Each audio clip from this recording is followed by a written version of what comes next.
Hey everyone, welcome back to another video. So right here, my electrician had to cut a hole in the drywall, and now we have a patch that we have to do. It's a very simple job. All we need is a couple tools. I'll show you what those are, and we'll get this thing repaired in no time. The equipment you're gonna need, the items you're gonna need is, first of all, you're gonna need some joint compound. This is the 45-minute stuff, which means it'll dry in 45 minutes after you add water. You need water, a sanding block after it's finished. This is one of those foamy ones, but you can use like a block with sandpaper on it.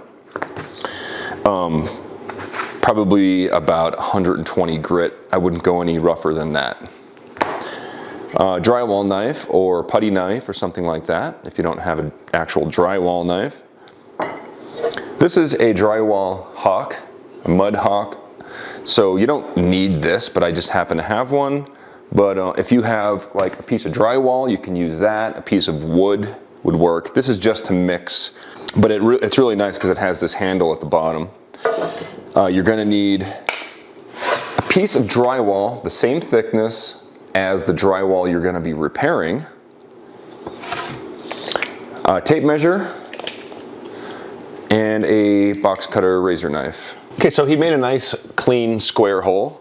Now, he left the plug here, but this isn't gonna work. I mean, if you wanted to hack it together, you certainly could kind of just jam it in there and get the 45 and just kind of mud it in there. But I want this thing to look seamless because I just put this drywall up and I want it to be perfect. So we'll get rid of this. We're gonna measure the hole, but we're gonna go an inch wider on each side. So this is a 6.5 inch hole. So we're gonna go 8.5 inches long, and I'll show you why. And then it is about 5 inches, well, yeah, we'll call it 4.5 inches. So we want 6.5 inches wide. So 6.5 by 8.5. So in order to make this patch, you're gonna be working on the back side of the drywall. Right? Now, if you're fortunate enough to have the actual size of the hole already cut out, you can actually lay that on there and trace it out with your razor knife. But when you do that, you want to make this patch a little bit smaller so it fits in the hole perfectly.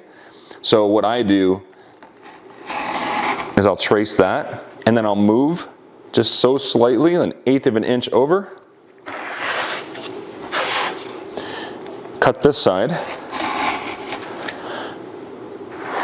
and then do the same for the other sides.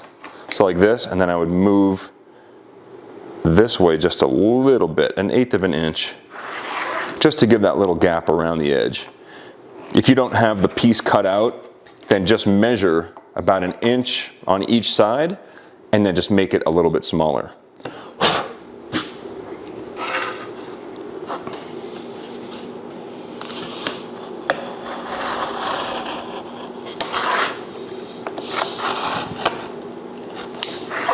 All right, once you've got it traced, go ahead and score it all the way. And you want to go all the way across like this.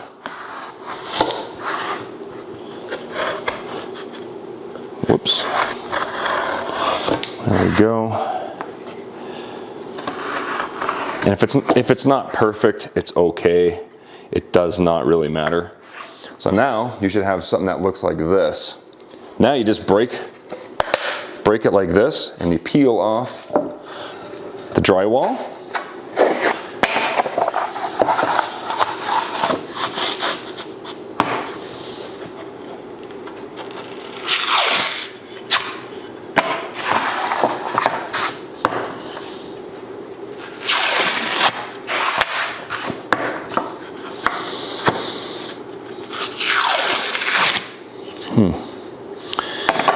It's not perfect, it's not pretty, but it doesn't really have to be.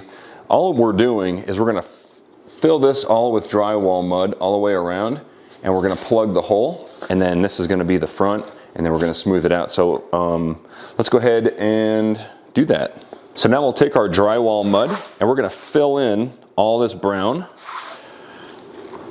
The drywall mud is gonna be the glue that holds this thing in.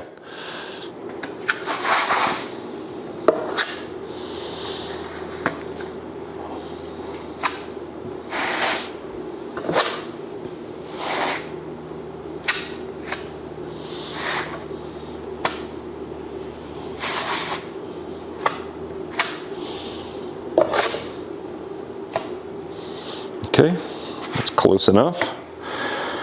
All right, let's bring it to the wall. All right, here's the patch. We're gonna go ahead and kind of just slap it into there.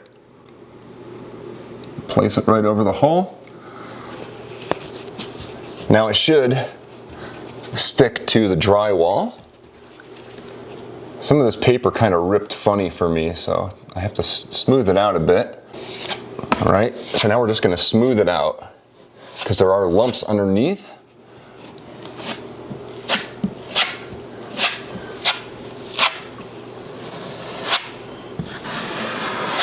I'm just pressing with the knife to push out all of that extra drywall mud underneath those flaps. All the excess, I'll just put it on the hawk here. As you can see right here, there's a little flap. It just means we don't have enough drywall mud to glue it down. You can fix that up really easily. You want to try to make it as smooth as you can.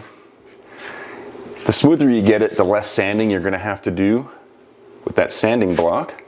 So if you have a bigger drywall knife, like one of those big floater ones, which I actually do have, but I'm too lazy to go downstairs and get it in the crawl space, you can actually smooth this out in one shot. But really take your time here when smoothing it out. It's going to save trouble later. And if there's big pits or anything weird, you can always do a second coat, which will make it look better in the long run. I can tell right here that it's way too lumpy, that when it dries I would have to do a second coat. So I'm gonna go ahead and take more mud and I'm gonna go ahead and try to smooth it out even better. And I think I'm actually gonna go get that float to make it just so much easier.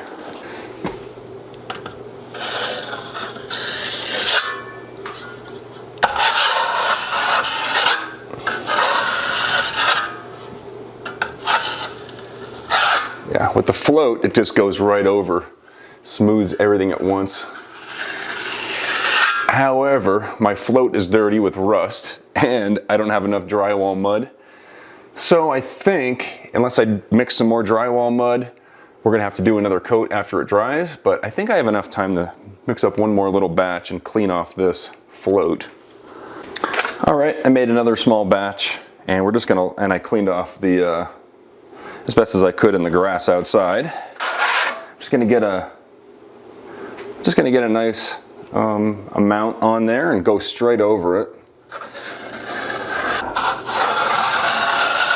Any kind of dirt or rust on there, we can just paint over that.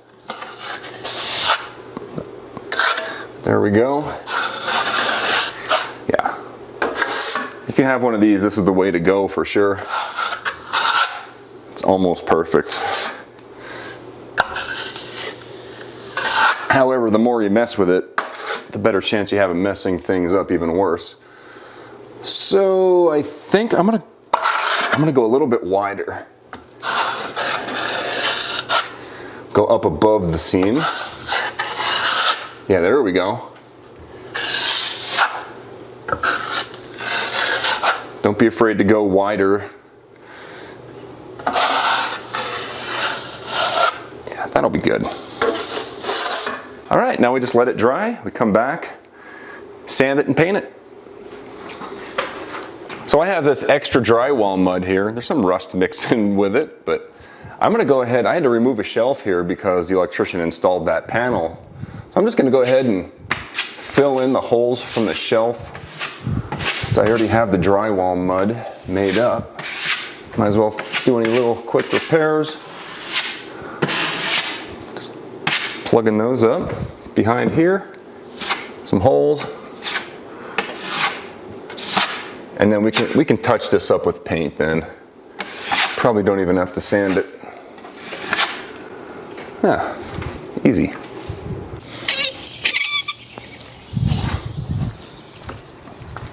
And of course, don't forget to clean your tools.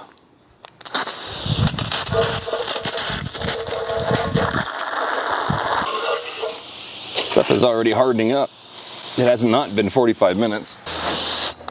And I guess I should dry these off too because these do rust. The hawk is made out of aluminum. That won't rust, but everything else will. All right, everything's cleaned up and dried up.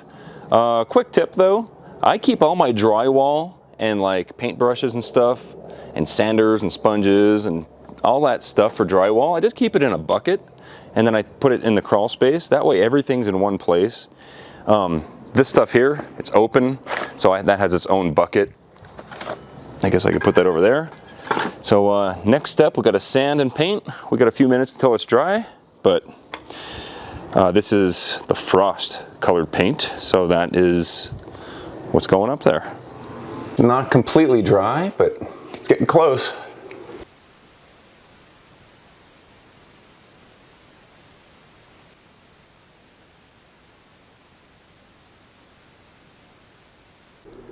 All right, so there is the finished repair.